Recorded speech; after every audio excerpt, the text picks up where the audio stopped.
What's going on, guys? Welcome back to another Game Time Discussions. I'm Emmer Cuzzy. I'm sitting here with Cameron Selby, and we're going to knock out another live stream this week for all these slates. Let's start looking at. We're going to start off with talking about this Eagles Commanders game. It went a different way than we expected, but hey, sometimes you take stands and you're wrong, but when you take stands and you're right, and we've been right a lot Pays this off year. more. Oh yeah, it pays off so It's much not more. betting 500 to break even. It's Right. when you are taking stands and you're right, you're on a 2% owned guy that makes you 10x or something like that, which we've done multiple times on showdowns this year. So Right. just one of those things I think I brought up in the preview was that doing a Terry versus a Saquon, having to make a stand on getting double the field on one or the other. And with Saquon being 65%, like 2 out of 3 lines was going to basically keep you even. Right. So you either had to go all 3 or double with Terry. And we ended up doing the double Terry. And obviously he finally came back down to earth after a really strong month and a half of football. Yeah, I mean, everybody kind of sucked. Let's just be honest about it. No one had a good game except for Saquon. Yeah. And Zach Ertz. Don't forget about that guy. But he also was winning. He got it all in trash time. But this game, yeah, like Cam said, I'm a big believer in if you make lines all the time and you're in the middle, you're wrong. You should either be way over here or way over here because I'm okay with losing almost like being the last worst line in the contest if I know that I might also be the best line in the contest, you know. So I'm not mad about this game. We've done good on these slates because of that style of play. There's a lot of live streamers that obviously there's some success. They've won $1 million or done something to where they can do 150 lineups in every contest that they play all the time. And a lot of time when they do stands, I don't agree with them. But because of that is why that they have won the million. Yes, and I have not. Exactly. So, I was gonna say, of course, can of corn. We get the reference, Stagger. We appreciate that. There are 4 people in the chat at the moment, and we have 9 likes. That's an amazing percentage. I don't know how we did that. But we're gonna move over to our NFL picks that we do every week. I'll hit Philly. That was good. We didn't necessarily get how the game script was gonna go. 8 points was actually pretty solid because I think this game was what was it again 4.5 I think it was 3.5 or 3.5 yeah. So Philly did kind of big brother at the end of the day. They did big brother Washington, and that was kind of how this game ended up. I was kind of surprised that no one took a stand to pick Washington outright, just because Philly, outside of a Cincinnati win where they just kind of really scored 2 touchdowns later, every game had been close for the most part. And so I don't know how people considered it fraudulent, but Washington, on the other hand, was being dominant to teams that they were supposed to beat, right? And what have you. But this was a huge test, and obviously Washington didn't come out on top. But they'll have to do things. What is their second matchup? It is week 16, so right before Christmas is when Washington will host them again. That'll probably be for the NFC East. So that'll be a huge one. Obviously, I don't know if either can keep pace with the Lions to get the bye, but it'll be a huge thing because, obviously going on the road versus what will probably be, it might not even be Atlanta because of how murky the NFC West is. Because if there's a 10-7 Rams or 49ers team, that's not somebody you want to face, even if you are a good wild card team. So one of those teams, if they end up being the 5 seed, could be in a really tough matchup to start, whereas somebody gets to inherit a Atlanta. Yeah, they 2 seed, most likely the 2 seed overall based on record would be coming out of the East in this situation. So that would give them, I don't even know who's down there. I guess it would be, NFC West loser, right, or NFC North loser, essentially. Oh yeah, the 4 NFC North teams. So you might run into Green Bay down there. But sorry, I didn't mean to do that. Thank you, Dustin. I did pick Arizona last week. I believe they were huge dogs. I don't remember. Yeah, you lone wolfed it. Yeah, I'm gonna do that today too. In this next game, I am picking Chicago outright over Green Bay. It's in Chicago. It's a rivalry game, and they play better rivalry games. I do want to shout out the fact that the Raiders, every time they fire their coach, and I'm being a Raiders fan, I know this because we fire our coach often. We always win the game where we get a new coach the next week because for some reason we're just ready to go. I'm thinking that Chicago could be in the same boat a little pissed off that it hasn't been working out. They need some help on offense. Eberflus, Waldron, not doing it. And I know that Caleb Williams is only barely 20, maybe 22. I think he might be 22 now. So he's a young guy, and they're going to get someone in there that hopefully can help him and push him. But at the same time, rivalry game in Chicago. Come on, bring it on. Yeah. So again, we'll look at our spread picks in a second, but both of them we picked Chicago. I just couldn't get there to picking them outright today. I really want to though, so I don't fault you at all for doing that. Coaching changes usually provides momentum because that offense was really, really tough to watch if you've watched in Chicago the last 3 weeks. So hopefully, they can turn it around, not lose locker room, because I think still Matt Eberflus needs to go as well. right, he will. But we'll just kind of see what happens with them. Yeah. Detroit, everybody picking Detroit, and Minnesota outright. They have the highest spread totals, I believe, on the week. And then everybody picking Miami to beat the Raiders in Miami. That sucks. That's just sad to see. we just Gardner Minshew will be starting today, so that's at least.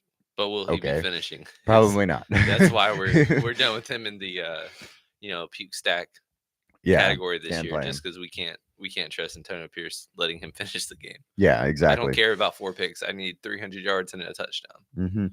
Then we all picked the Rams outright against the Patriots. We will talk about that game when we go to looking at defenses, and of course Kyron Williams later on.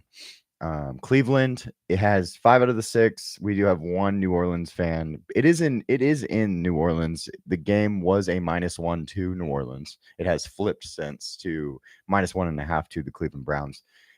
Cleveland is the better team overall, and I just have a hard time finding a way to get to such a bad New Orleans team right now. Yeah, they're better. They're coming off a bye. Jameis Winston revenge game.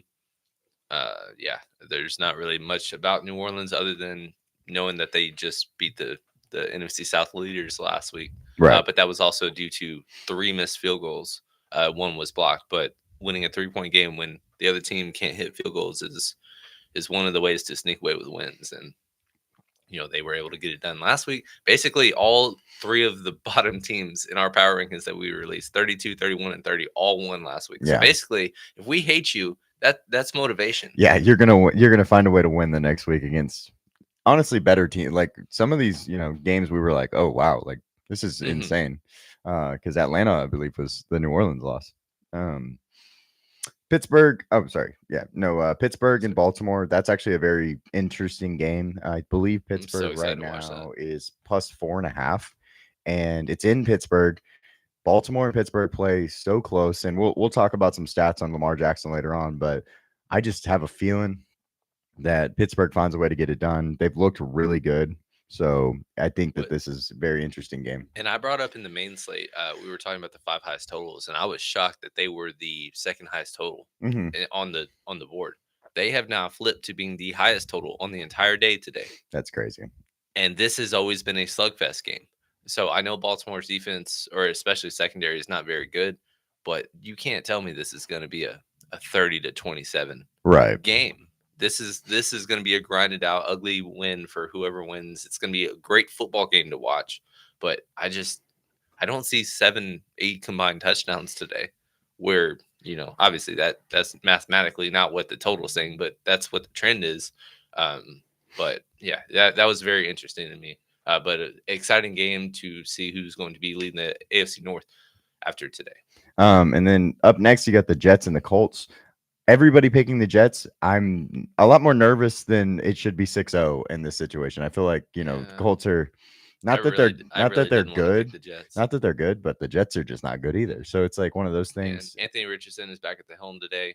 They gave him the starting gig. Yeah, I don't know how much of a difference it makes, but Jets have just been very, very bad defensively since Robert Saleh was fired. And so now it's just kind of turmoil stuff. And can they just like muscle beating mediocre teams the rest of the way to salvage anything, or are they just going to completely implode and pack it in? This is kind of one of those breaking points of like which direction you're going to go, because the AFC, especially in the wildcard race, is way lower than what we thought. We thought it would be what the NFC is looking like, which if you don't have 10 wins, you're probably not going to be making it in the playoffs. Where the AFC, you might have a couple of 9-win or even an 8-win team. Right. That's why, like, we'll talk about Cincinnati in a second. But even if they lose today, that is not a must-win game today, just because they're only a game and a half back if they lose. Right. So Yeah. that's kind of one of those things. Dustin, I don't appreciate that comment one bit. I'll be honest. You're not wrong, but I don't appreciate it. Next up, we have the Denver Broncos and the Atlanta Falcons. I actually was surprised that so many people picked Denver and no one picked Atlanta outright, because coming into the week, would you normally say like, oh, I think Denver is the better team overall? No, I don't think No. talent-wise they are, but Atlanta just losing to New Orleans last week. Atlanta's got its own issues kind of circulating over there, while Denver is on the rise and playing really well. And So- three of their top four, Atlanta's 3 of their top 4 corners are out today. So on top of being interested in some Audric Estime because of his Right. price, Cortland Sutton, who has had 3 straight really strong games, even though his price is one of the highest it's been all season, we're still kind of It's a possibility. And the wide receivers today, it's a gross slate for the receiver perspective. We'll talk about the 5 highest owned projected guys, and you are going to flip shit with these names. Every single position. I was like, okay, Yeah. cool. Sam, happy to see you, man. Yes, Steiger, I bet you did almost spit out your coffee. If y'all didn't get the reference about what Dustin was saying, not even the worst coach in the state, he's talking about Mike Norvell. Yeah, we're 1-9, I believe now. Or did we get a bye? Did we win? Did we have a bye this week? see. I didn't even pay attention. It's so bad. So we're talking about the Florida State Seminoles. We're so bad, guys. Yeah, and you didn't lose this week because we had a bye. Okay, great.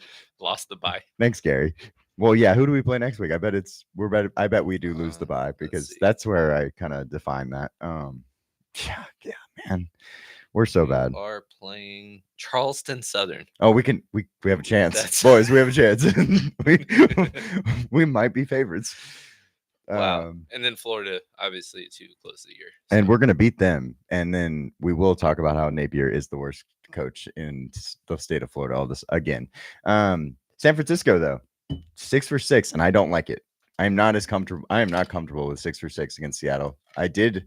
We did have the primetime slate for this game earlier in the year on Thursday Night Football. Christian McCaffrey is back, so that makes a difference. Mhm. But at the same time, I think Seattle's good, and I don't think we should be 6 for 6 on this game either. Yeah, I believe this is the 3rd straight game that they're playing that. Well, obviously, San Fran had a bye in week 9, but 3rd straight game that they've played that the opposing team is coming off a bye. Right. And so, that's always kind of scary. They are at home. They were able to sneak one the last time, but yeah, it's very interesting. It was a clean sweep. Just worth noting, George Kittle unlikely to play. That is one of the bigger news that we not necessarily weren't expecting, because it was announced last night. But that was like trending all week. It wasn't like that was expected. So, Right. Seeing that Brock Purdy's the thumbnail, that is just going to make things a little more wide open with how we approach doing double stacks. And there's going to be a name or two that are higher owned today, and it's not the ones you think. Well, the problem is George Kittle played 89% of the snaps last week, and the next best guy was Eric Saubert at 19% of the snaps. I don't know who you're gonna you're gonna attack tight end there. We already got a minimum price tight end that we are comfortable with for week, sure. So. And everybody else too. And there's also a second one. Who also was a chalk. I'll have to look it up later. But next game is the game of the week. Buffalo versus Kansas City in Buffalo. That game is going to be very, very interesting. Josh Allen beats the Kansas City Chiefs during the regular season, but then loses, of course, in the playoffs. I wonder. I'm actually picking KC outright. I think that the game style, Buffalo doesn't have the receivers they've had. They don't have the explosiveness they've had. And I think that KC is pretty good at stopping the run. Watching them play, I'm just more comfortable thinking that they can score more points at the end of the day. But it's definitely one of those games where I think it's like we could go to overtime in this game, and it wouldn't surprise me at all. Well, if you just do it on paper, which I don't anticipate this Kansas City team being able to go 17-0. It's been impressive what they've done. They basically won a football game in every which way you could possibly win one, which is fun to think about. People think that could be fraudulent, but I just think that just means that you being able to win or overcome multiple things in multiple ways, Right. despite your high profile quarterback actually having his worst year of his career, is even more impressive than being considered fraudulent. So just wait until he starts picking things up, and then you're not going to say anything because all of a sudden now they're just dominating teams. So, Yeah. but this is on paper the only kind of loss on their season. This is the last game they're probably going to be an underdog for in the regular season. But Buffalo, like you said, has played them well in the regular season, coming off momentum. Either way, that's a banger of a game to, and it's not even a primetime showdown game. Right. Too. And then you get the next game is actually a banger also. Cincinnati and the Chargers. We thought Cincinnati would be, have more wins at this point. They should have more wins. If you look at Yes. all the stats that they bring out and how efficient Joe Burrow's been and how great Jamar Chase has been and all this stuff and how they're first in all these categories and then they're 4-6. Doesn't make any sense. Well, they're a better team, obviously, than their record currently shows. They did lose some close games to Kansas City earlier in the year, Baltimore earlier in the year. I believe that was the close game, right? Baltimore was like, yeah, okay.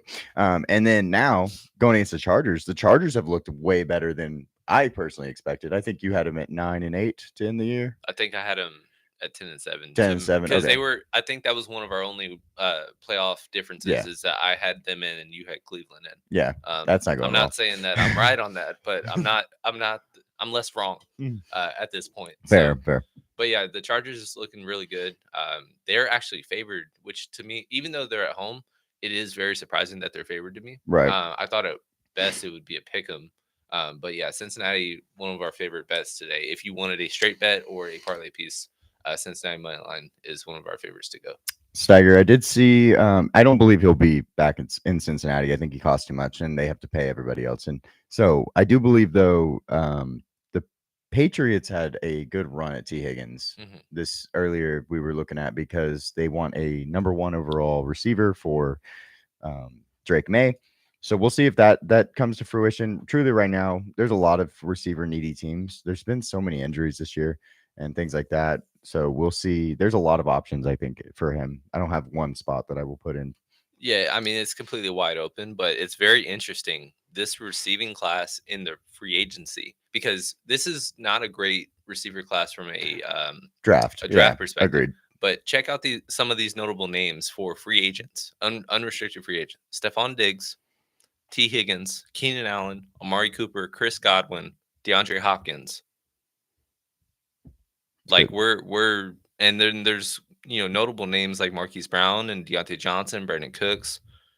Like there's a lot of really strong names, and so but he, as a difference maker, is the only one that is in his prime, coming off looking for his second contract. Everybody else is coming out of their prime or off an injury. Chris Godwin notably was having a career year and obviously broke his ankle and it was awful. Diggs towards ACL. Keenan Allen will be 33 next season. Amari Cooper, 30. Right. DeAndre Hopkins, 30, etc. and so on. So he's the only one. So he might get the most. He'll get the money next year. So he'll be a hot commodity, but he might be inheriting a bad situation just because teams that have money that need weapons like a Carolina is going to be the ones that will be offering him more than somebody like a Pittsburgh or something of that nature. Right, for sure. Steiger said I would love to see DJ in the star. Yeah, DJ Shark. I know. I love that he can't like talk back and answer, because then I can just like, I know he's talking about Deontay Johnson, but we could really spin that because he didn't give us very much there. Right. And then the last game of the week, your Cowboys at home, 6 for 6 for the other side of it. Very anticlimactic in-state showdown. Obviously, that in our friend group have a lot of implications. We actually have I know Steiger and Bailey are going to the game tomorrow, or they're actually going today to Dallas because they were saying they were going to WinStar and stuff like that. Yeah, that sounds fun. I know, missing out. Well, yeah, we did miss out. We had the opportunity. But I will say, like, it is not a Cowboys season to want to go to a game. Steiger, I believe, said something like that earlier. He's very sad that this happens to be the season. Dak's not going to be playing. CD is questionable at the moment. Yeah. Deron Bland is still going to be out, I believe. So if Dak and CD miss, That would Oh, those are expensive tickets to not get your main to players. not have a point Stephon scored. Diggs, yeah. Well, there you go. True. Your best running back is, yeah. It's gonna be fun. It's good. Yeah, and then it would have been cool to see the Diggs versus Diggs matchup. That's what I was gonna say, in and he's hindsight. out. Yeah. Oh yeah, tough. It's a Mm. crazy slate. You're lucky you got Nico back, like, because at least you have that. Even if you're not cheering for that team, it's always good to see good players play. And I think Will Anderson will also be out. Yes, he's gonna be out So as well. add him to that report. 366. Nice. That's not too bad. That's Yeah. actually not too bad. For in-state, yeah, that's not bad at all. But yeah, so let's go over to our spread picks and talk about them. Currently, You are kicking ass this year. Oh yeah, let's do it. 31, 19, and 1. Play the spreads. Play individual spread picks on here, and you'll be making money, guys. But we both went Cleveland, just because, and that we did say that flipped, but it's still minus We 1.5. we actually got good value when it was Plus money. 1, yeah. But again, even at the 1.5, if you're betting it today, still like that number, from my perspective. And then we also matched with Chicago. Yes. We also matched with the Rams, and we also matched. Oh wow, with I didn't Cincinnati. even notice that. Yeah, so we had a lot of. The one difference is just me going, excuse me, -2 to Denver, and then you go in plus 4.5 to Pittsburgh. Yeah. So, which I like both of those numbers. So there was actually a lot of pretty decent numbers this week. Not a lot of dogs to pick outright, but right. In terms of spreads, I like where I'm at this week. Yeah. What else are we? Let's see. Oh, yeah. So, give me some weather impacts today. Tell me if there's anything going on. No weather today. It's a little windy and chilly in Chicago versus Green Bay, so there could be 15-ish mile-an-hour gusts, but that's not even enough to affect the field goal game. And then Seattle, San Fran, there was a chance for showers, maybe even late game. Doesn't seem like it's going to be impactful at all. Gotcha. So pretty clean slate from a fantasy perspective today. So don't worry about anybody based on like just weather alone. Yeah. All right, well, I'm on Earth and I can't get this thing to render. Yeah, it's just spinning like the Netflix stream for Mike Tyson, Jake Paul. The whole time. That'll be interesting because a month from now we got a couple of NFL games that are going to be debuting on Netflix, and yeah, they're going to have to fix that. I know the Paul and Tyson numbers 100 million, I think, is what it was trying to stream. NFL games are going to go even close to that, but yeah, that was pretty bad. Yep. All right, let's do this. So some of our we'll talk about some quarterbacks going off. There's actually a bunch of quarterbacks on the early slate. I'm gonna start with I guess I want to look at Josh Allen first, right? He's not on the slate, sir. Oh, sorry. Yeah, we're in the only dominant quarterback today on the early on this slate would be Lamar Jackson. That's right. Which is very interesting because again, it is the highest on paper. It makes sense. Second highest owned guy being Russell Wilson. Same game makes sense. Basically, more than half going to get exposure to doubles and stacks of this game. Mm-hmm. I don't know if it's warranted though. Lamar has actually really struggled in his last 4 versus the Steelers. I wrote down his numbers right here. So yeah, 4 career games versus Pittsburgh that he started. 7 interceptions, has been sacked 20 times. So that's 5 times per game, and averaging less than 16 fantasy points per game. And that is DraftKings scoring. So there was one game where he had a bonus. That's not good. No. So yeah, he is having a career year, even better than both of his MVP years, in my opinion. But it is also the Pittsburgh Steelers. They know how to get up for Baltimore well. Mm-hmm. And again, I just can't see this being a high scoring game. So if you want to get exposure to him, cool. But even if he's the only kind of truly high price quarterback and dominant quarterback, if he is triple the field of the second highest owned guy, I'm not even considering him today, especially early only. Yeah, like you said, he's been Pittsburgh's tough. They've been tough forever. Yes, Mike Tomlin is a great coach, Dustin. We agree with that.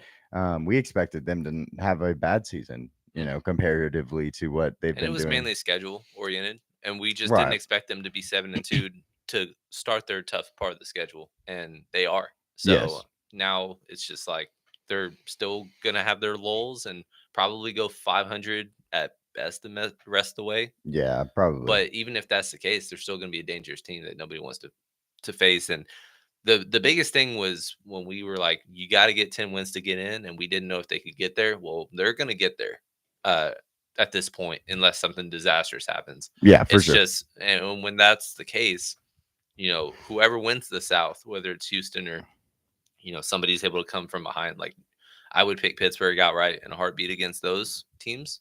And, you know, yeah, it's a lot of interesting stuff for sure. But yeah, so moving on with outside the next highest owned quarterback, or not highest owned, but one of the interesting ones, and he's not really pulling much ownership, and it's mainly because this is such a large spread uh, versus Jacksonville. But Jared Goff versus the Jaguars, 14-point favorites, I Right. believe, Yeah, they're and 14 minus 14 right now. they're going to score 35 plus points today. Right. How are they going to do it? Because the last time they scored 52, Jared Goff had less than 100 passing yards. So, and everybody scored one time essentially. Mhm. So, how is this going to go off today? I have no idea, but you need to get some kind of exposure to Detroit, is what we're getting at. I think personally, I'm more on the run game, but I know we have to talk about Jared Goff because if he is a recipient of, say, this is the day he throws 3+ touchdowns, because that's on honestly on the table. He could throw for 5 touchdowns today, and that wouldn't surprise anybody. But it's just like I would rather probably get to the run game here, thinking that they're going to be the ones that are winning it. Sam Laporta is out for this game, Mhm. so I thought that was Brock Wright, interesting. that's who it Brock was. Wright was the Okay. cheap one. He's Well, actually, I 3,300. actually saw who was their other tight end that was getting snaps, because I saw somebody bring up the Mitchell. fact that he was more of the This guy's a Zylstra. Zylstra. Yeah. Okay. They were saying that Shane Zylstra has actually run more routes than he hasn't had more sticks. Right. So I don't know. It is worth mentioning just because I did hear that the other day And of he's- somebody bringing his name up instead of Brock Wright, because Sam Laporta was expected to be out all week. But again, it's not really a huge void of production because he has not been lived up to the billing, so to speak, as the preseason tight end 1 overall on most people's boards. Right. But what I do want to say is, like I said, Detroit is going to put up 30 plus points. They're going to get there in some way, and the ownership isn't really reflecting a team that's just going to put up points Yeah. today. Like Amon-Ra St. Brown, 21% owned, but he's really by default because there's no other expensive receiver that is in a great spot. But then after that, there's not a single person above 20. Jahmyr Gibbs and David Montgomery are the only other guys above 10. Yeah. And so if you believe in a Jameson Williams bomb today, he's 8% owned. If you believe Brock Wright is a guy that could catch a touchdown and be in replace of Sam Laporta, he's less than 4%. And Tim Patrick, back-to-back duds, 1% owned. Khalif Raymond, he had 2 touchdowns in that game that they scored 52, and Jared Goff didn't play well because he had a special teams touchdown. Right. He is 1% owned. So call your shot. We had a guy last week that was saying MVS, and we played a line with him, and it was a fantastic call. Justin Wheat, shout out to you. Yep. So if you're feeling froggy on some of these low end Detroit players, it's a great spot for them today, and they can inherit one of the 5 to 6 touchdowns that they score. Yeah, absolutely. Pull these out and go grab the next team. We're gonna go to Tua. Tua. Man, good situation, good spot against the Raiders. Only 6,000 makes a lot of sense. Achan is going in your lineups on almost every build, I feel like, today. So Jalen Waddle actually came up in price. I believe he was 5,400 last week. He has not played well. He's been one of the biggest disappointments out of the first 3-ish rounds, I guess, if you mostly like 2.5 rounds. So put him in there though and kind of talk about these guys. Yeah, and actually Tua's ownership is pretty crazy to me. It's only I think you'd be way off if you had to guess, but it is less than 3%.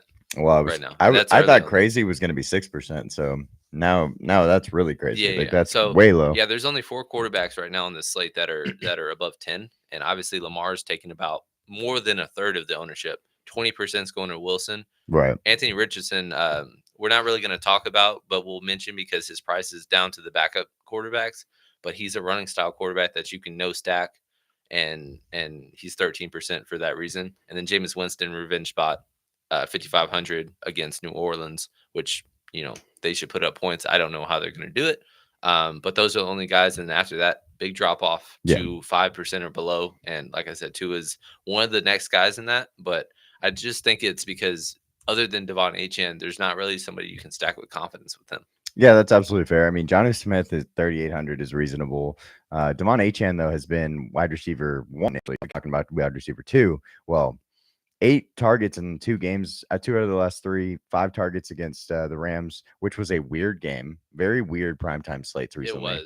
was. So I'm not going to fault him for that. 10.2 points, but he has the upside of 30 points every single game. And then we look at Tyreek Hill, and he just has it. Just he's not doing the things since week 1. I don't think he's had a game above 13 points. Yeah, that's That is great. not somebody 7,400. Yeah, I mean, I just can't do it with him.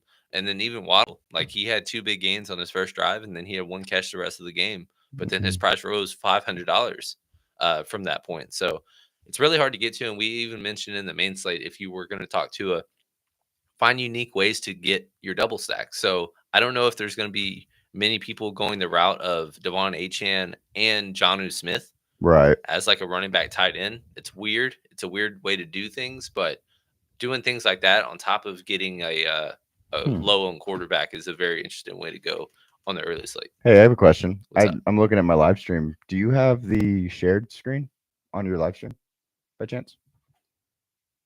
It's not sharing on mine for some reason right now. Let's see. Are y'all seeing what I'm seeing, guys, or do y'all have the DraftKings shared screen up there with it? Just wondering, because I don't see it here. Something went wrong. Something. We have issues, and I blame YouTube. Screen is not shared, just y'all. Huh? Was it being shared earlier? Yeah. Were we good earlier? At some point, were y'all able to? Let me try again. Okay. So it was working earlier? Yeah. Okay. So we're not crazy that we just Okay. talk bumps on logs for. Did it jump on there now? Perfect. There we go. I don't have a pimple. That's not nice. Y'all see Tyreek Hill now, though, I bet. Yeah, there we go. Okay, perfect. Okay. Yeah, I don't know what happened there. Just randomly, technology hates us sometimes, you know. Me and Dustin run into a lot of technological issues when we try to share screen from his devices onto while we're doing our football academy stuff. So we've been running into some issues, and I've been getting on Riverside as much as possible. But get it together, Ricky. He's not even here. Wow. I love that though. Yeah, it's not me. It's not me and Cam. It's Ricky's fault. But yeah, so looking at this team though, I wanted to bring up Jonnu Smith because he has been so productive. He is at getting the targets, even when it wasn't to a 8-7, 6-6, 4. He's just they want to scheme him the ball. And if he ends up being the one that scores the touchdown like he did in this game, he's probably going to be a pretty good value at 3,800. So he might be we talked about this the other day on the first show, but we stacked running back and tight end as one of our looks. And I'm not against doing it. I really like I'm so down. Yeah, there's not many. Tight end is basically completely wide open. There's not a single guy above 9.5% owned. So essentially, Jonnu Smith, one of the 5 highest owned, but 7.7 is pretty modest. And again, I don't think many people will be doing a Achane and Jonnu double. So you're already going to probably be unique doing chalk the rest of the way. Right. Which there's not even enough on this slate to even, there's no chalk. Yeah, there's no true chalk, especially this slate doesn't have the San Fran Mr. Christian McCaffrey on it, which he is the highest on skill player today on the main. So, and we'll be talking about him because obviously he was some of our props of the week, one of the best plays. And they went up. So we trended in the right direction. He's at 121 and a half. 121 for all-purpose yards. Like that is an insane number for someone that just came off of two Achilles issues. So yeah, so let's go to the next team. I believe the next team will be Russell Wilson. Oh man, I don't know if I want that. We shall see. Russell Wilson against the Baltimore Ravens. We'll put Najee in there. We'll not Jalen. Sorry, buddy. George, and I don't even know if you have another receiver that you want to talk about. I mean, it is worth noting because Mike Williams in his first game caught the game-winning touchdown. He only played 9 snaps, but it's obviously going to increase. He was traded the week of at the deadline, so only had 4 days to prepare for Right. that game. So didn't expect much. Calvin Austin has been playing consistent snaps, but he had a 45% snap share. Not impressive. Van Jefferson always runs cardio, so he's not even in my thoughts right now. Pat Fryermuth is probably a low and tight end that is just never gets the targets he deserves because he's actually really solid. Mhm. But he's 3%. Right. So Fair worth enough. mentioning. Yeah, so here's the grouping right here. George Pickens has been the best, like you said. Since Russell Wilson came in, he has found a rhythm. They love the moon ball, and George Pickens is the best at catching it for this team by Mhm. far. So he fits into lines at 7,000. I'd rather have him over Tyreek Hill, Yeah, it is a basically. season high in price, which is kind of scary. But in the last 3 weeks, he had a 25-point game, he had a 20-point game, and then that 11.4, 3 different touchdowns could have had. Obviously, one was called back, one was called out of bounds, and then one he stepped out at the 4 yard line. So he's been really solid. He's flirting with, fringe wide receiver, high end wide receiver two Right. for season long at this point, and he could just kind of continue going because the receiver position as a whole has just been down this year. Yeah. Outside of Jamar Chase, who's been our pal because we called that shit at the very start of the season. Yep, he's been the best receiver in football. Mhm. I didn't realize this, but it was down for a couple minutes, and no one said anything in the chat. They were No just one like did. gonna let us talk. Yeah. And so, thanks, guys. Brandon did say we have nice faces. I appreciate that. Let's see, and he also wants to give Ricky a pay cut. Um, it's fine. It's not our fault. We didn't do anything wrong here. It's not on us. And then let's jump over to I believe it. I don't. Do we have to talk about Aaron Rodgers? No, we don't have to. Just kidding. We want to talk about this game in general real quick. Let's just talk about the game and go over it. Aaron Rodgers is in the player pool. He's just cheap. We love attacking Indy, and that's why he gets the nod here. But he has not been good by any means. The only So solace, at least, is that the three. Just pick two right, of them. If you're gonna force your build around that between Brees Hall, Garrett Wilson, and Devontae, they're all like viable to be stacked with him, right, and they're the only ones that are getting the ball until Lazard comes back and vultures touchdowns from them. But yeah, Malachi Corley non-factor. Mike Williams is gone.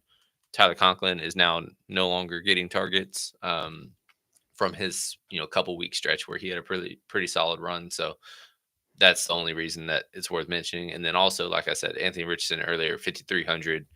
Now starting again, I would not stack him with anybody. right. If you were gonna just puke it, if you're gonna do that and just do a puke with a single bring back and just have your line be unique just from doing that, that's the route I would go if you were doing that game. Well, what about this guy on the other side? We'll give I just want to look at his stats and stuff. We did talk about him coming in. Yeah, that's what I was just mentioning. Yeah, I just wanted to pull him up real quick so everybody could Yeah, see that it's he's not. been awful. There is no statistics to back up other than just the fact that he is the lowest he's been, and we have seen stealing games, and maybe that benching pissed him off enough to where he played well. Because, like, for example, Bryce Young, since he's been Right. returned to the starting lineup, has actually played sneakily well from a fantasy perspective, at least. So we're talking fantasy. So Anthony Richardson, can you give me 15 at 5,300? You can probably be comfortable saying 15. Right. Which the only thing is just can you get to the 30 and just completely take down? But his ownership much higher than I thought it would be on the early only. He is the third highest owned quarterback, 13% owned. Tough to buy into. For sure. And then we have one more guy to talk about. That is famous Jameis. He is always if he's on the slate, we're always thinking about him because we talk about this every week and we have like a short about it because we've said it so many times. But Jameis will throw for as many yards as the coach will let him, and he is going to rip it. He is not scared of anything. He's going to throw picks, and it's going to be okay because he might throw 3 picks and 3 touchdowns. Fine with me. Mm-hmm. Worth a lot more when he scores those touchdowns. Yeah, this is just purely the mid tier. Like everybody's in the mid tier. Like there's not a single player above 6,000, but all of them are between that and 5,000 essentially. Right. Jerry Jeudy has had some sneaky production the last couple of weeks. Cedric Tillman, we've said before, until his price comes up, we're just going to keep on going because he averaged 10 targets a game and 20 points a game, and he helped us win a lot of money over He's the so last 3 cheap. He's weeks. too cheap, guys. So, and his ownership reflects that. He's going to be one of the higher owned plays today from a receiver perspective. And then also Elijah Moore's had some floor games. His price is a little up, but then David Njoku, we've seen what he can do. He's 5,500, and not really many people are getting to him. So pick two pieces. I don't know how to be different other than just picking a double stack of Cleveland. If Right. you're going to go this route. No, I agree. It's a definitely a fun team to get to. I just don't know where I'm going to go with New Orleans because I think I would like to, we do our 5 lines for Maine. I would like to force a Jameis build. that's fine. And I'm I don't okay know with if that. I'm willing to get to 2, but I'd like to get 1. Okay. And then again, Nick Chubb was one of those guys that I mentioned as the prop, one of our props of the week. New Orleans has allowed 10 touchdowns to running backs over the last 5 weeks and multi-touchdown games for those 5 games. He has not played well, but this is a great spot for him. His price is just up there in the weird range of 6,000. It's not really warranted, but he's 8% owned, just for what it's worth. If you want to be a little bit different and just do that side, and Right. even like they're worse against the run than they are the pass, Yeah. and more ownership is going to the pass. So just for the record, I was going to say Dustin wants a Jameis and Jerry Jeudy stack. I completely agree. I think that's a solid idea, especially if you want to get off of the chalk because he is only $100 more than Cedric Tillman. I don't hate the idea of if that is like a way to get different. do you have a lean on how, like, your favorite pairing of the 2 of these guys?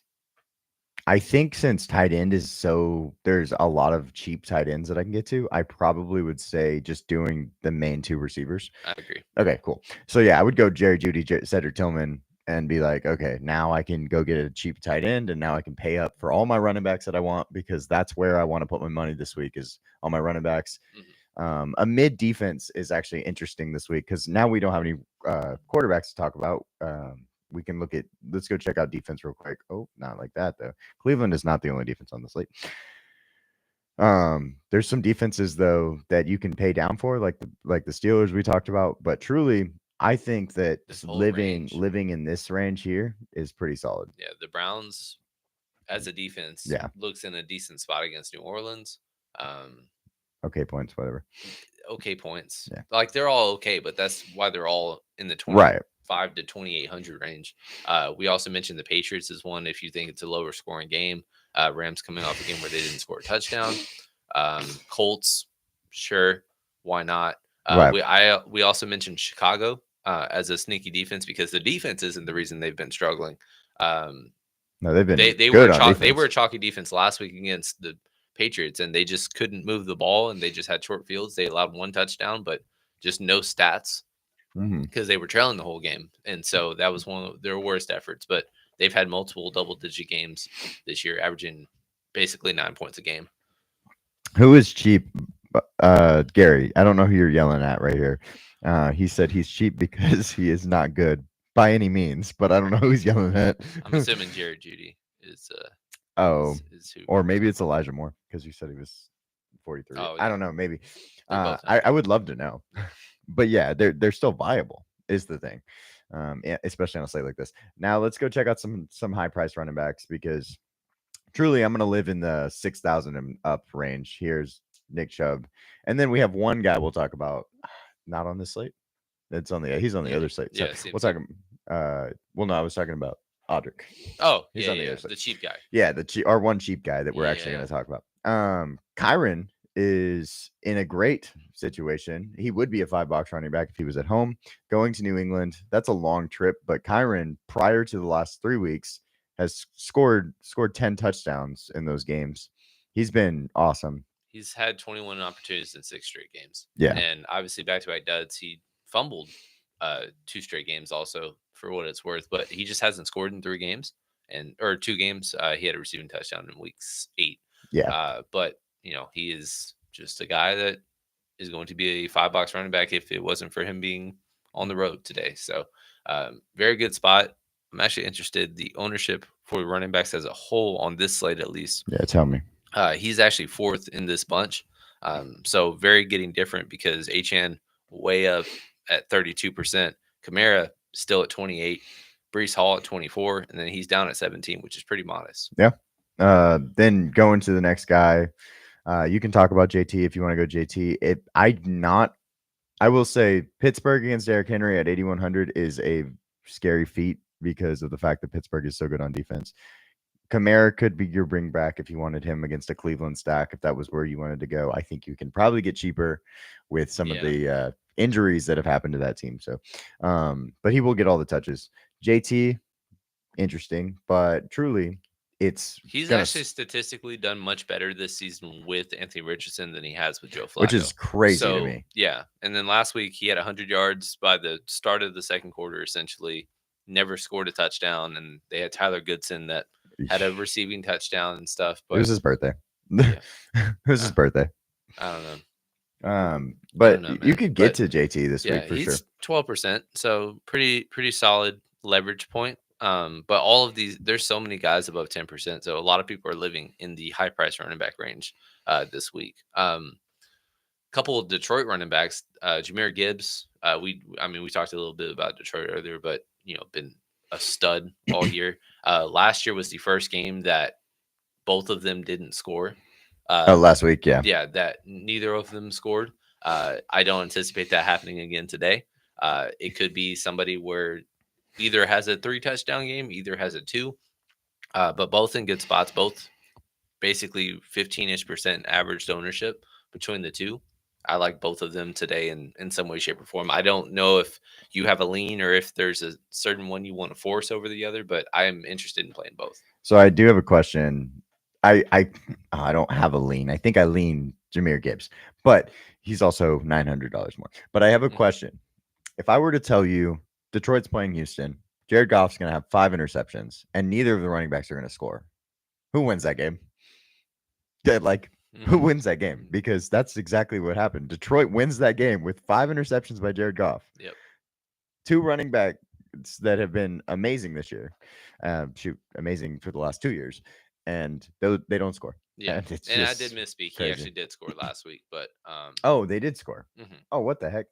He must have fallen in because I don't believe I remember. Yeah, I don't remember that. But yeah, they're both good. They're both averaging over 15. Just plug and play. I can't give you a lean, but if somebody scores 3 touchdowns and the other has 120 yards and didn't score, like, sue me. That's kind of just how things go with Detroit. I'd lean Jahmyr Gibbs, but don't take that for it's not. And to make matters worse, I actually was leaning David. So that's gonna be tough later on for ownership purposes. I lean this guy. Yes. Let's get some of this guy, especially if you're gonna play any Miami stacks with Tua. Put HN in your line. He's gonna be the wide receiver 1 for this team. He's gonna get 6 targets a game.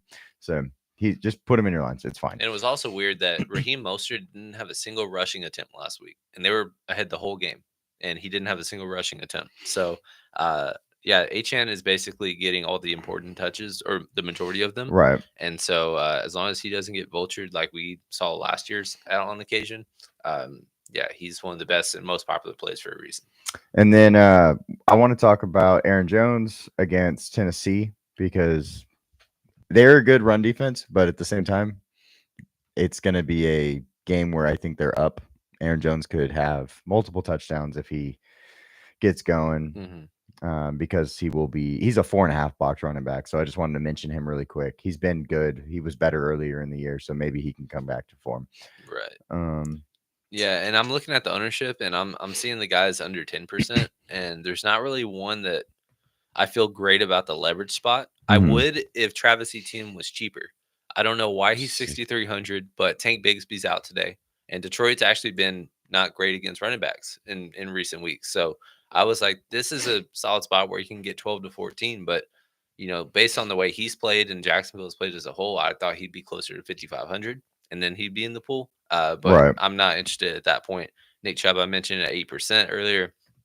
Najee and all the workload that he's getting being at 5% is kind of interesting.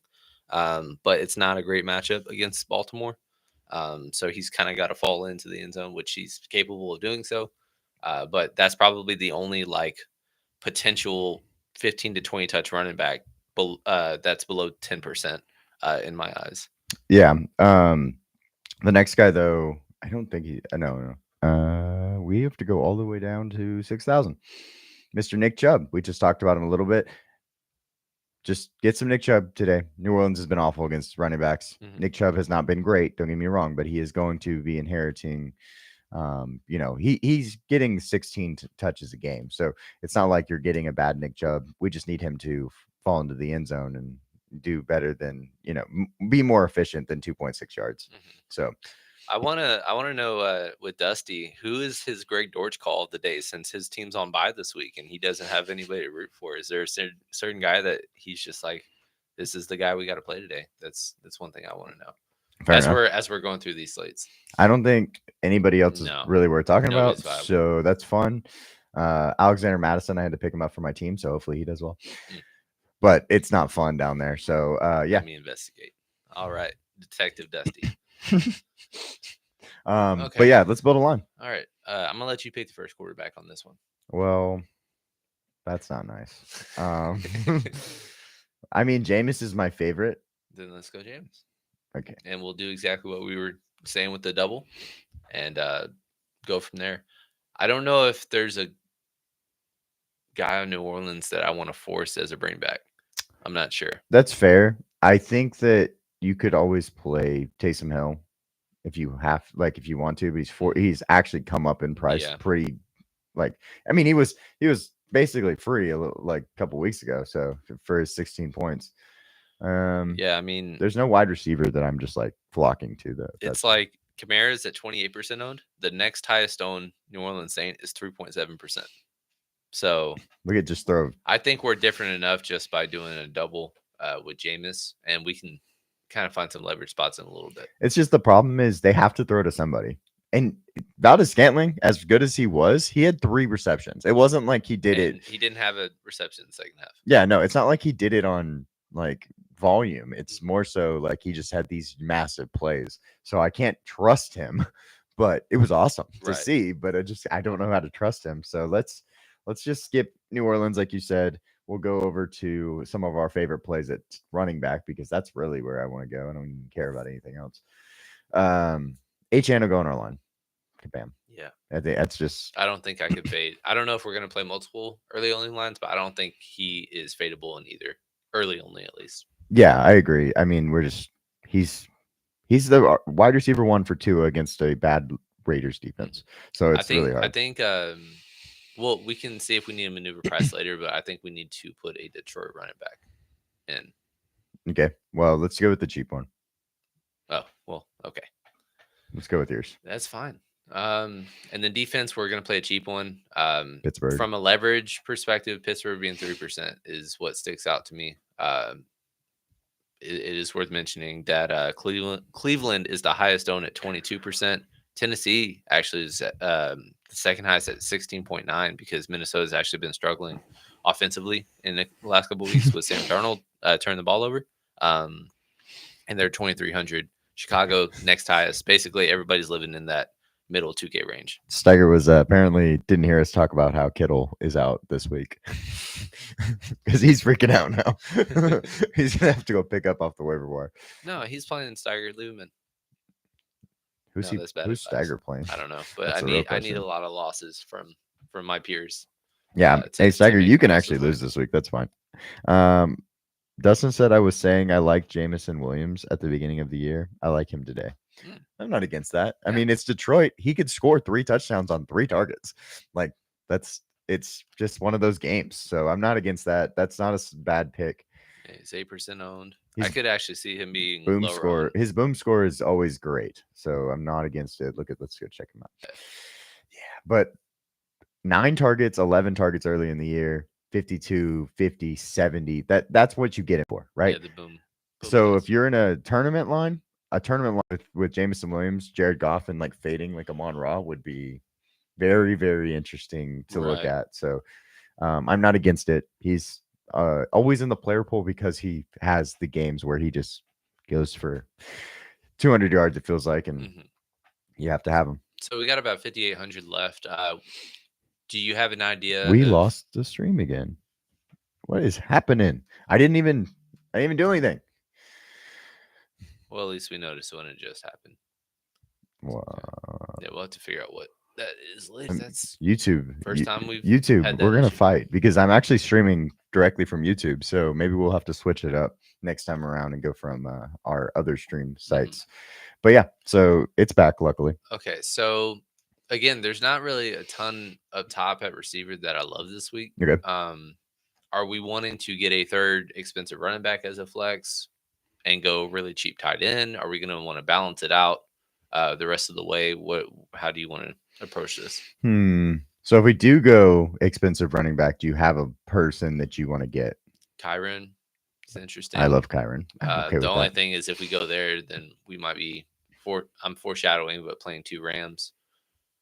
I don't know if we need to do that. Actually, 4,800 is more than I thought. Yeah, I think we're okay. And again, we're talking about Davis Allen for the Rams. I'll go grab him because he's minimum price. I gotta find him. And last week on the showdown slate, he was $200, and we played him. Played 80% of the snaps. I believe he had 7 targets. That's a large workload for somebody. Oh my goodness, I can't find him. Can't even find him because he's down there with all the grossness. Let's see. There he is. There you are. He's buddy. not even above Hunter Long. Yeah, I know. Look at that. But he had 8.4 points last week. 6 targets. Definitely playing more snaps than Parkinson. And they're not a huge 2 tight end set team. So like last week, at least Hunter Long and Parkinson, neither one had above 20% of the snaps. So typically, what's up? Well, I was going to say, Vic just asked Dawson Knox or Tucker Kraft for half point PPR. I think you play Dawson Knox. Yeah. I think Dawson Knox is the answer there. Well, it's a good defense for Chicago. KC's a good defense too, but Dawson Knox has had good games even with Dalton Kincaid. I still think he's a 4-target guy, 5-target guy, maybe. Yeah, I'm wondering if his ownership is going to be larger than what that we like this week. Well, I'll have to see when we go back to the main because he's not on this slate. He's asking. No, I know for, that. I'm just saying from I'm just approaching how I want to attack that. But yeah, I would probably lean Dawson Knox today between those two.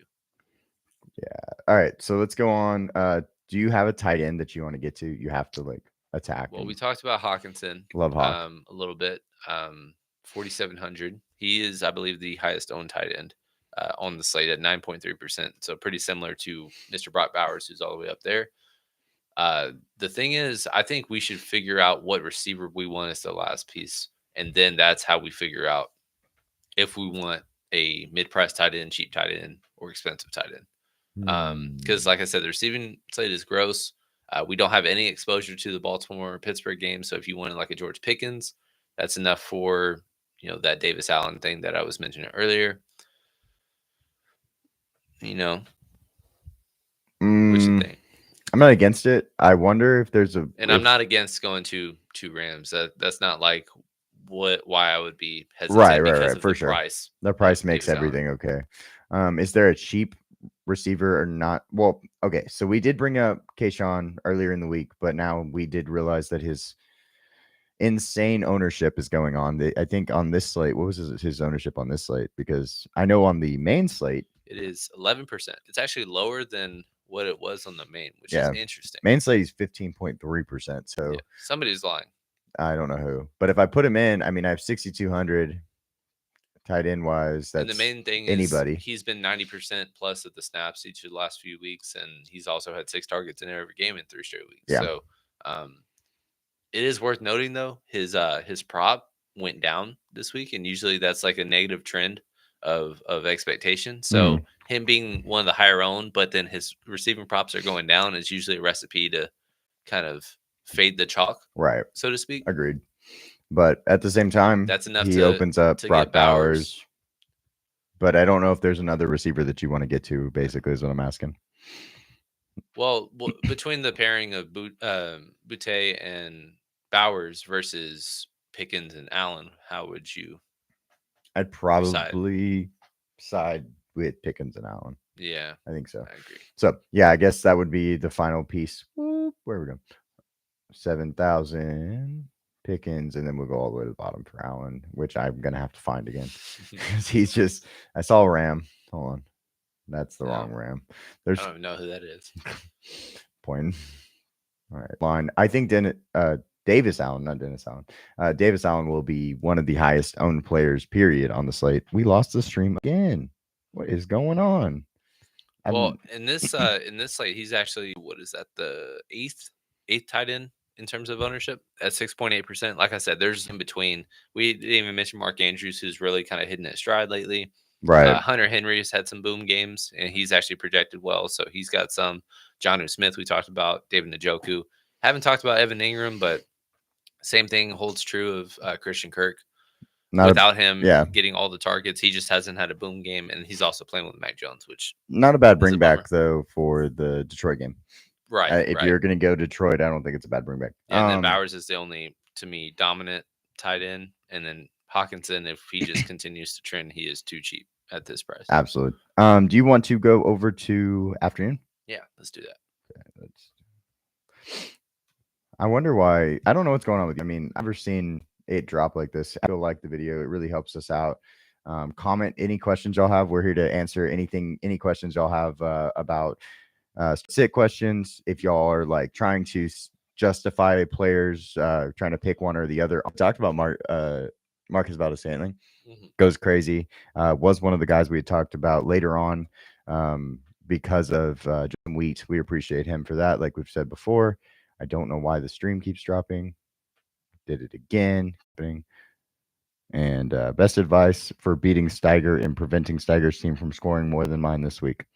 And then he deleted it. I was like, I love that. Through reading it. I was like, where'd you go? But yeah, let's talk about the slate. Quarterback wise, there's some good games, some really good games. I'm really excited for KC Buffalo. We've talked about San Francisco, Seattle. We picked 6 out of 6, but I think it's a lot closer game. They played a close game in the first game. Seattle had a chance to win that game. DK did drop the ball too many times. And I think that this is an interesting slate because of that. Do you have a lean? Well, start with Josh. I would probably start with Josh because of the fact that you don't have to force like somebody with him today. Will be said that Amari Cooper likely to return after a 2-week layoff due to wrist injury, which I thought was interesting because they have a bye next week. I thought they would have held him out one more week.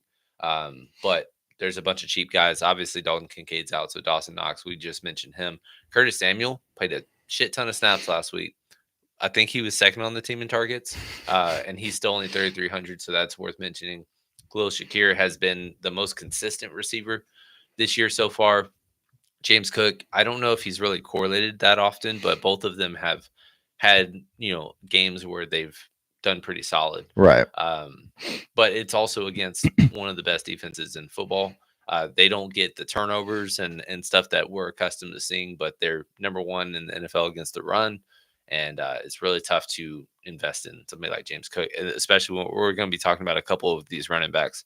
But yeah, that's the spot. Essentially, what it is, how I could define the quarterback's situation on this slate is people are going to do Josh Allen or they're going to do Brock Purdy.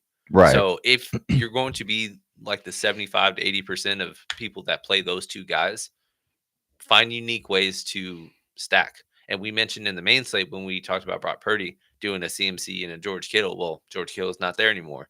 He's not going to be active today. Or it's not likely he will be.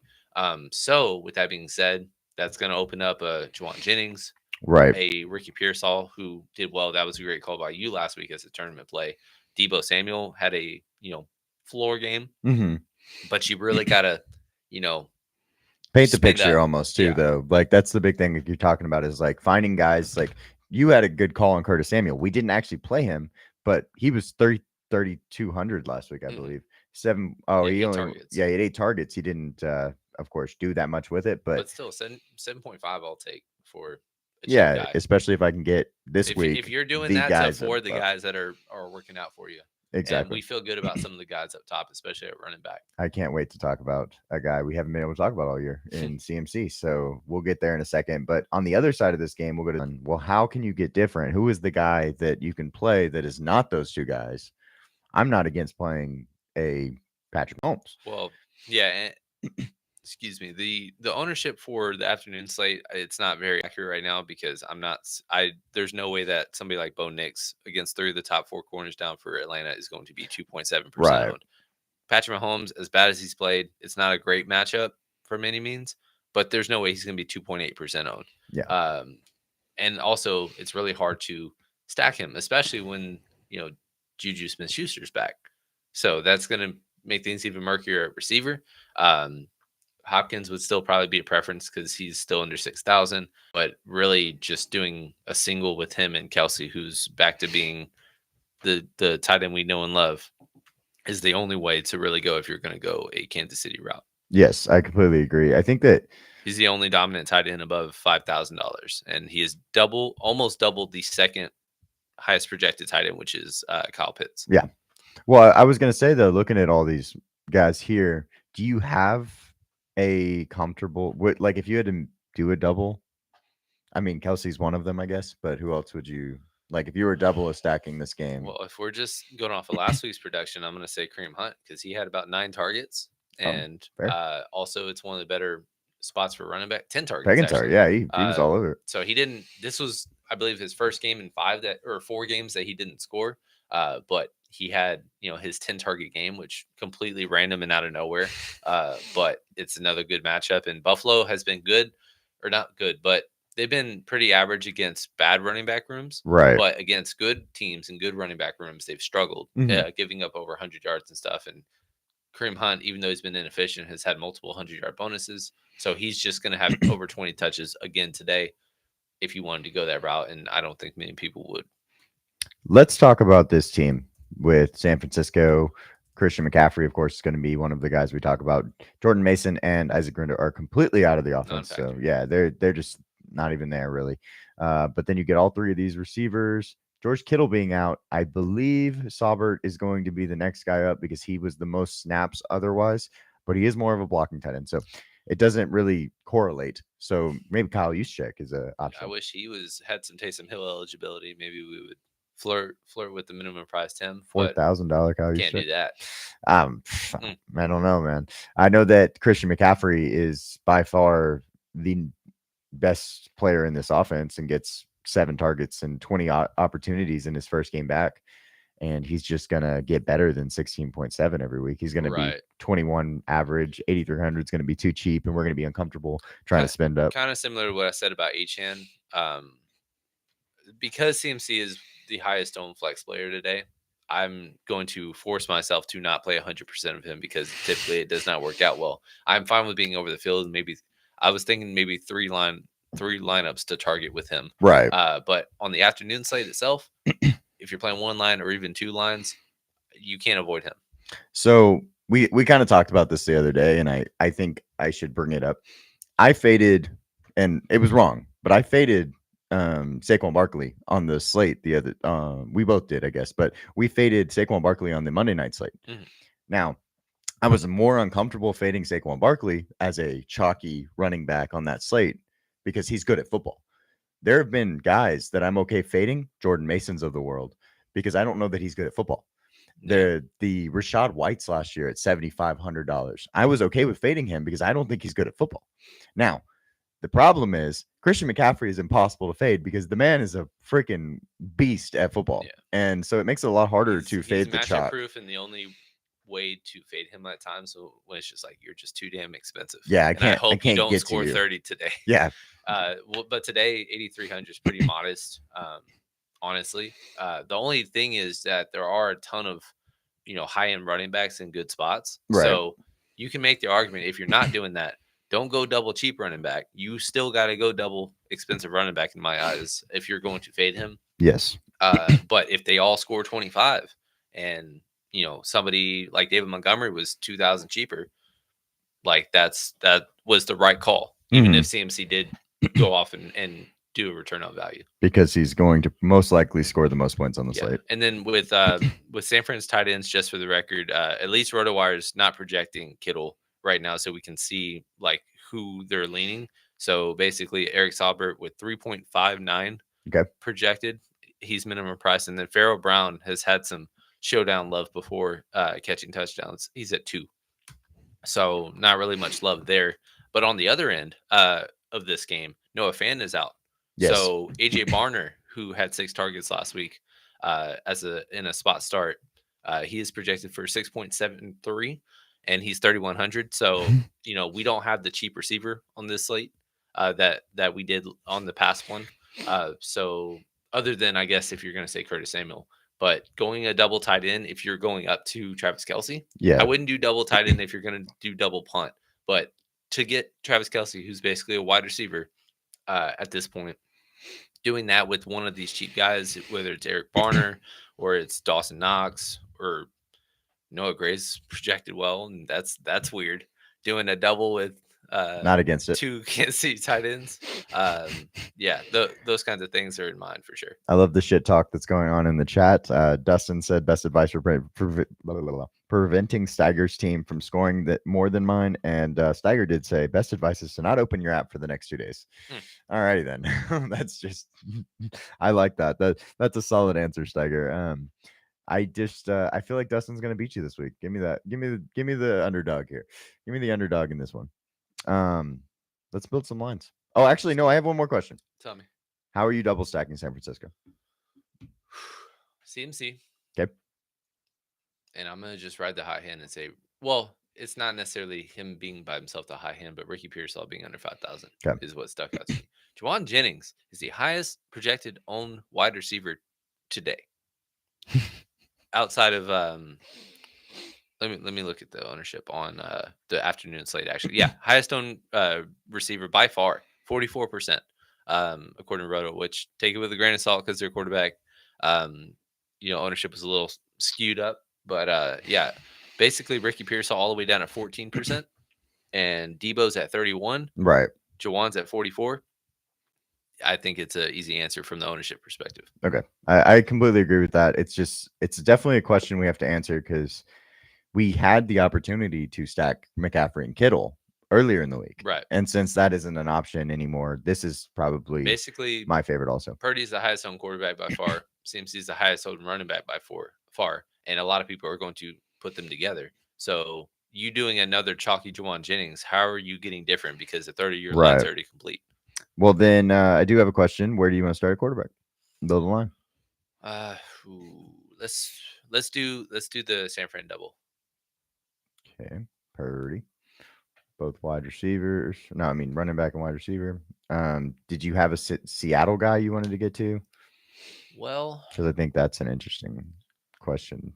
It is worth mentioning that we kind of going back 4 or 5 weeks ago to that Sunday showdown, and we were a little difference of opinion on DK Metcalf. He had struggled leading up to it from a game log perspective against San Fran, and that was the reason that I ended up fading him outright. But he had a 2-touchdown game that essentially was called back due to being out of bounds or a penalty, and then also a 2-point conversion he caught that was ruled in or was in that was ruled out. Right. So a lot of stuff where he couldn't return value, but he had 11 targets. It's his first game back. They're off a bye as well. He's been plenty rested. And they said that if this was do or die, he probably would have played week 9. But it was just giving him the extra week for the bye since it was a MCL sprain, I believe. Yes. So yeah, he's really strong spot. His ownership is right around 22%, which is kind of higher than I thought it would be today. Yeah, I don't really know of a lean to go. If you wanted that second tight end to be AJ Barner, that's interesting. And then Kenneth Walker, he had 8 targets and 8 receptions the last time against San Fran. Yeah. And there's not many other than CMC. Essentially, there's CMC, Bijan, Kenneth Walker, Kareem Hunt. I would recommend playing 2 of these guys on this slate for the afternoon. Yeah, for sure. I think I want to go DK though. Okay. I think DK is 11 targets last time out. He is hopefully going to catch his targets, hopefully stay in bounds, hopefully not get called back. And then you get the 2-touchdown game out of him. He's just physically different than other people. Mm-hmm. He just is a physical freak. If Dortch wasn't on bye, I'd win easily. Okay. Which running back do you want to get to? Because we do have to pay up, like you said. I'm not against getting Kareem Hunt.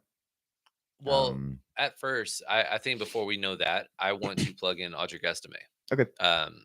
he's somebody that really Let's talk isn't about it. gaining much attention, but he led the team in snaps last week. I believe it was He was the first one on 45% actually. But first running back on the field last week, I believe, right? yes, no, he was not. He got the second and third carries. Oh. Jaleel McLaughlin had the first touch, but he ended up out touching both of them like 5x. And apparently, even though he only had 53 yards and 14, seems pedestrian on paper, but Sean Payton spoke about it post game and was saying that he earned the right to continue earning this workload, and so he's $4,500 today, and his ownership just isn't reflecting it because I guess he's not a pass catcher. But again, when a slate lacks value and there's obvious value, why are we not clicking on him? Fair, absolutely fair. Looking at this defensive slate, Denver's interesting. I think Denver by far Buffalo, is the highest owned. Buffalo is interesting because of the fact that they are $400 cheaper than KC. They're at home. They are favorites. I think that makes a lot of sense. So where would you like to go on the defensive side of it? So we can click on somebody and get it out of the way. My lean is if you are picking Buffalo to win today, that might be my preference. And if not, then going Denver. But Denver right now is showing over 50% owned. That would have been my answer until I saw that ownership. Wow. And so when I see Buffalo and Kansas City, who have been pretty solid defensively, I don't know if this is going to be a shootout. No. But if I it's don't like a think so. 24-20 game, but there's a ton of turnovers, then Buffalo at 27 is very reasonable. I don't know that I think Denver is bad chalk, though. So that Fair. could be a situation where we just eat the chalk and just Well, ride. we're getting way different. Yeah, because And we're even doing other though things it that are correlates different. with Estime, defense and running back, or leading running right. back. Apparently nobody's playing Estime. He's 6% owned on this afternoon slate. What so is Javonte Williams? 3.9. So they just aren't Nobody's playing Denver running backs. Yeah. Perfect. Good to know. Let's go ahead and talk about the next game we want to attack, though, here, because we did want to talk about KC and Buffalo. Well, do you have a KC player? Put in Travis Kelce. That's what I was going to ask. Just eat that chalk. All right. There's our chalk. He's the only dominant tight end other than a Kyle Pitts in a not great matchup that you can't really trust. So, Travis Kelce, it's unavoidable on this slate. Yeah. Dustin said, showing your football knowledge, thinking Kittle is a bigger game changer than Dort. And then Steiger said, you're right. I don't know ball. It's okay. That's why we're here. Great plug. That's amazing. I love that. Do you have a Buffalo receiver that you want to get to? Because I don't want to get James Cooks. Well, there's just that. I think in my first look, I actually went all the way down to Curtis Samuel, but that was anticipating that Amari was going to play. I don't know if that makes you hesitant, but I don't think that Amari Cooper is going to make what was his snap share last week? He got 89% of the snaps. So I don't know if Amari Cooper is going to make him go from 89 all the way back down to 26 that he was the week before, which was his first game back from injury. Right. So that was kind of my lean, especially based on price. Did you feel any differently? It just depends. What do you want to get to? Also worth noting the Denver situation again. Really good, vulnerable secondary. Cortland Sutton 3 straight games of just basically 10 targets a game, 100 yards in 2 games, caught the touchdown the other. Well, I'm not against getting Cortland, but the question is, like, who are we trying to get at? Because we could go all the way up and look at these guys. There's no one at the receiver spot. Well, the $4,000 range is really awkward today. Yeah, but we could go get a $7,000. Oh, we're $100 short. Great. Because we could have got Kenneth and Curtis Samuel. Yeah. Well, the math working would just say put in Kareem Hunt, put in Curtis Samuel, and you had enough to go up to Denver defense if you want. Yeah, let's do that. That's the look. All right, there you go, guys. Beaut. Yeah. What do you think? That's pretty solid. Yeah, we don't have an Atlanta player, so I like the Denver defense more. If we play multiple lines, I want to force a way to get in Sutton. Yes, agreed. Because I want some exposure to him today. And let me see the ownership for the rest of the Denver receivers. We could Vele's at 10 Nice. So I was gonna say we could take Kareem Hunt out and take DK out, put in Sutton, and then put in have enough for Walker. yeah, Kenneth Walker down there. Because that would give us, the bring back still. It would give us our wide receiver if you wanted to go Denver in that situation. That's and a then tough 2v2. it's cheaper. It's So a little cheaper. I don't know if that helps us anywhere else. Curtis Samuel, I don't know if there's anybody that low that is worth going up It's really to. not. I mean, Like, unless you wanted Vele. Well, it's Vele. Bailey's 39. I don't think you can get there. But yeah, so And there's Bo Nix, like, even though he's in a good spot today, I like Denver today and offensively. I don't want to pay 6,200 for him. I don't think. Do I? That's tough. I mean, he's going to have a rushing touchdown. And we're going to be mad. So, because that's just well, what he's going to be apparently so low owned that it doesn't matter. Okay. But yeah, I guess that'll be a first look, and then if we come together with the second one later on, yeah, we can. Yeah, unless you wanted to do a quick Josh Allen build. Okay, go cheap, and then actually, just real quick, I think no, because we had 3 running backs. I was going to say we could flip Curtis for Dawson, but all good. Yep, that's the way to start it. I'm going to put Denver in then because if we're going to play this stack, do we want another stack wide receiver wise? Do you like a Khalil Shakur? We'll put in CMC real quick because he's not leaving this line. Perfect. And then, do you want to go all the way down to estimate? Did you want a second expensive running back? We're gonna run out of money. I probably would want to do a second expensive running back. I already put Kittle in or Kelsey in because Kelsey's probably but we don't have to put Kelsey in. No, Kelsey's in this line. Okay, that's what I thought. Yeah. Okay, so I'm not crazy there. Unavoidable on this afternoon slate to me. I don't want to. Oh man! All right, let's put Kenneth Walker in and see what we can do. So let's go all the way down to Curtis Samuel. Yeah, it's a double. Gets us our double. 54. I think that's actually reasonable. That's enough for Ricky and Cortland. Okay, damn, cool. Wow. I like it. So there's another look for y'all. You get the double with Buffalo. You get the bring back on KC with Kelsey. You get the 2 expensive running backs and our favorite Denver players. So I'm not against this. I like this a lot. Yeah, that's a pretty solid build. It's a little scary going two lines with Curtis Samuel, but I don't know how thinking about it is going to improve any much from that. Oh, hey, guys, screen. Thank y'all. I'm glad we got a call out on that one because it's been happening and I don't know what's going on. Ask go, collect $200. Yes, absolutely. Pick and roll. Oh, wow. Whoa. No window? Oh. Well, I guess that's because no, we're not. Because we're on a Mac. All right. But yeah, so it's cool. Yeah, we're about 5 minutes. So that's cool. Also, Connor Williams, the starting center for Seattle, retired. My screen. Out of blue. So I don't know if you saw that yesterday, but it did not. Retired at 27 years old, starting center. So I don't know what went down behind the scenes, if that was anything significant or something, but worth noting nonetheless. Let's see. I want to go to Maine. Do you want to do Maine now? Yeah, we'll go instead of prime time or any of those. When we talk about college football for Prize Picks and Underdog, we talk. Oh, that's not the right slate, guys. Yesterday's slate, there was a pretty. You are currently signed out. What does that mean? Sign in, I guess. Oh, we're signed back in. I don't know what happened there. Oh, we're just working. We're getting hacked, guys. Yeah, who's messing with us?